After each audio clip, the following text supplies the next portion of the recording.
So, good evening sa lahat. It's 12:14 ng umaga dito sa Kuwait. So, ano petsa ba ngayon? August 17. So, August 17 po ngayon. So, nag-aano muna ako, nagba-butterfly pose ako. Oh. Masakit kasi ng balakang ko. Masakit. Yung maghapon kang nagtatrabaho tapos ano. So, ayun. Nalalabo na yung mata ko.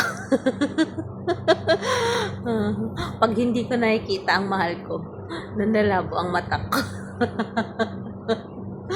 Oo. A few minutes lang magba-butterfly pose ako. Few minutes lang yun. Para lang mawala yung ano ng balakang.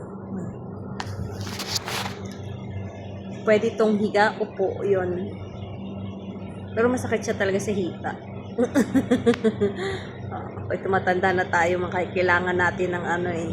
Kailangan natin ng maganto-ganto. Okay. Yung mga trip ko sa buhay, ganito eh.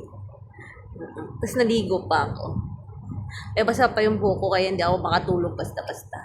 Kaya pagod ako sa trabaho ko. Anong oras na ako nakaakyat? Diyos ko Lord. Diyos ko Lord talaga. Okay. Bye.